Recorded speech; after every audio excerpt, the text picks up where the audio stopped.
आज अपन बात करेंगे संयोगिक अनुबंध के बारे में, which is known as a contingent contract. संयोगिक अनुबंध शाब्दिक अर्थ है संयोग पर आधारित अनुबंध। ऐसा अनुबंध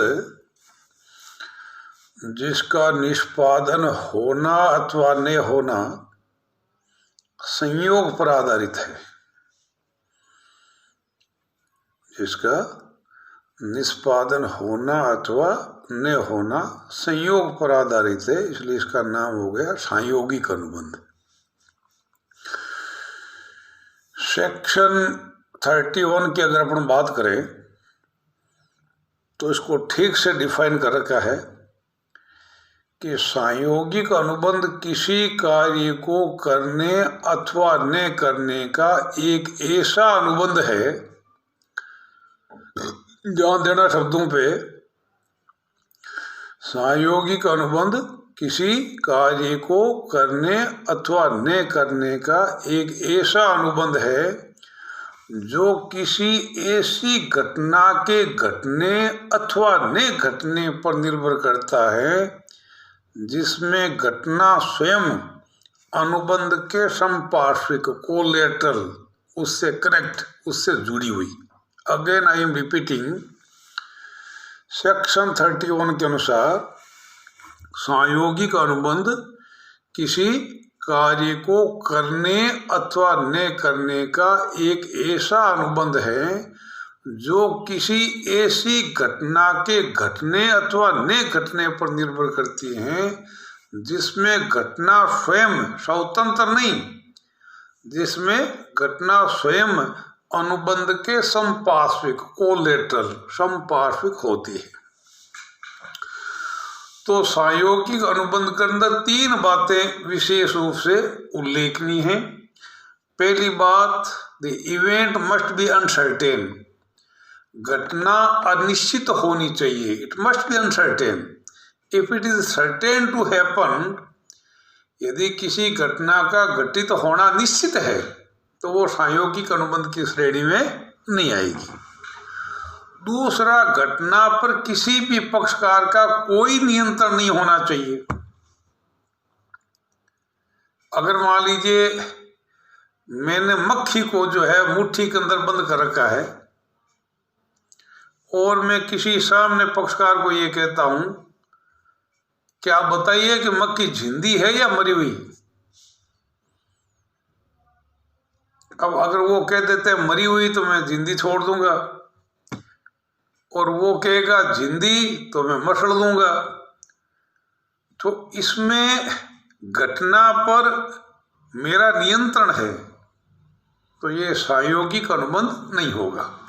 संयोगिक अनुबंध के लिए तीन बातें, घटना अनिश्चित होनी चाहिए, नंबर 2, घटना पर किसी भी पक्षकार का कोई नियंत्रण नहीं होना चाहिए, और number 3, it's a very important, घटना अनुबंध के संपार्श्विक कोलेटरल उससे जुड़ी हुई होनी चाहिए, स्वतंत्र नहीं। ये तीन शर्तें अगर पूरी होती है तो हम उसको कहेंगे संयोगिक अनुबंध। मैंने आपको पहले ही बता दिया कि संयोगिक अनुबंध में किसी वचन के निष्पादन का दायित्व तब उत्पन्न होगा जब निर्दिष्ट घटना घटित होगी अथवा न होगी, उसके आधार पर। तो अगर अपन सेक्शन वाइज इसका पोस्टमार्टम करें तो प्रावधान इस प्रकार है। नंबर 1, किसी अनिश्चित घटना के घटने पर आधारित अनुबंध, किसी अनसर्टेन इवेंट के घटने पर आधारित अनुबंध, सेक्शन 32।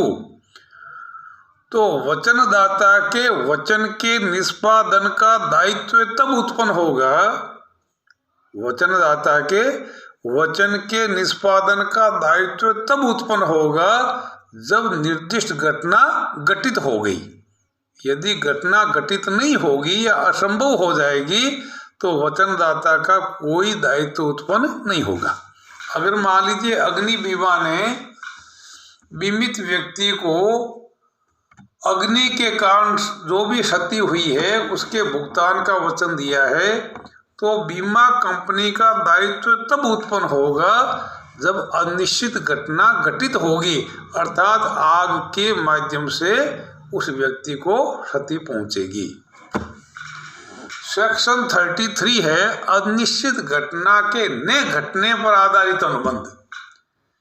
अगर वचनदाता ने यह वचन दिया है कि अमुक घटना अगर घटित नहीं होगी तो मैं मेरे वचन का निष्पादन कर दूंगा, तो सेक्शन 33 के अनुसार वचनदाता के वचन के निष्पादन का दायित्व तब उत्पन्न होगा जब निर्दिष्ट घटना घटित नहीं होगी।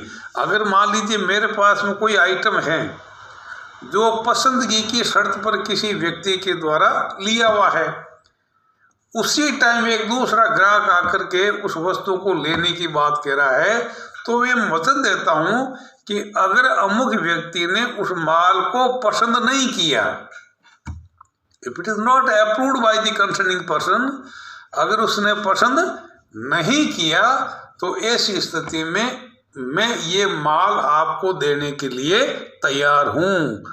तो वचनदाता के वचन के निष्पादन का दायित्व तब उत्पन्न होगा जब निर्दिष्ट घटना घटित नहीं होगी। अगर वो माल नहीं लेगा तो फिर वचनदाता के वचन के निष्पादन का दायित्व उत्पन्न होगा। इसी तरह से सेक्शन 34 के अंदर लिखा है किसी व्यक्ति के आचरण पर आधारित अनुबंध। अगर मान लीजिए किसी वचन के निष्पादन का दायित्व किसी तृतीय पक्षकार के आचरण पर आधारित है, तो इसका खुलासा सेक्शन 34 के अंदर किया है। इसमें सबसे बेहतरीन जो एग्जाम्पल है वो है विश्वसनीयता गारंटी। एक व्यक्ति ने किसी दूसरे व्यक्ति के सम्मुख किसी तीसरे व्यक्ति के आचरण की गारंटी ले ली और गारंटी लेते हुए ये वचन दिया कि यदि इस व्यक्ति के आचरण की वजह से, व्यवहार की वजह से, गतिविधि की वजह से आपको अगर किसी प्रकार का नुकसान हो गया तो उस नुकसान की भरपाई मैं करूंगा, तो वचनदाता के वचन के निष्पादन का दायित्व तब उत्पन्न होगा जब उस व्यक्ति के आचरण की वजह से संबंधित व्यक्ति को किसी भी प्रकार की क्षति हुई हो। तो सेक्शन 34 है किसी व्यक्ति के आचरण से जुड़ा हुआ दायित्व। सेक्शन 35 के अंदर है किसी अनिश्चित घटना का निश्चित समयावधि में, यहाँ केवल टाइम डाल दिया। जैसे बीमा कंपनी के अंदर सामान्य जो इंश्योरेंस है उसके अंदर अवधि होती है 12 महीना। किसी अनिश्चित घटना का निश्चित समयावधि में घटने अथवा न घटने पर आधारित अनुबंध। तो सेक्शन 35 कह रही है कि वचनदाता के वचन के निष्पादन का दायित्व तब उत्पन्न होगा जब निर्दिष्ट घटना उस निश्चित समयावधि में घटने या न घटने, जो भी उन्होंने शर्त स्वीकार करी है उसके अनुरूप वो घटना घटित होगी, तो ही वचनदाता के वचन के निष्पादन का दायित्व उत्पन्न होगा, नहीं तो नहीं होगा। इसी तरह से सेक्शन 35 के अंदर मैंने आपको बताया था अनिश्चित घटना के घटने अथवा न घटने पर आधारित अनुबंध, और सेक्शन 36 के अंदर है 56 सेक्शन 56 असंभव घटना पर आधारित अनुबंध। सेक्शन 56 है असंभव घटना पर आधारित अनुबंध।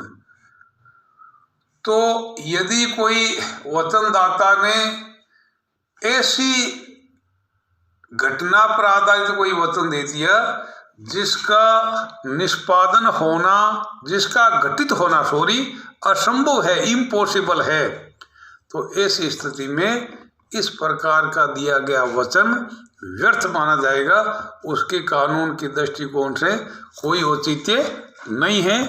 ये सेक्शन है मैंने आपको बताया है असंभव घटना के घटित होने पर आधारित अनुबंध। तो इस प्रकार का जो अनुबंध होगा वो ऑटोमेटिकली व्यर्थ होगा, whether it is known to party whether it is unknown to party, कोई फर्क नहीं पड़ेगा, चाहे पक्षकारों को इसके संबंध में जानकारी हो अथवा न हो, इस प्रकार का दिया गया वचन व्यर्थ होगा, बशर्ते कि उस घटना का घटित होना असंभव हो।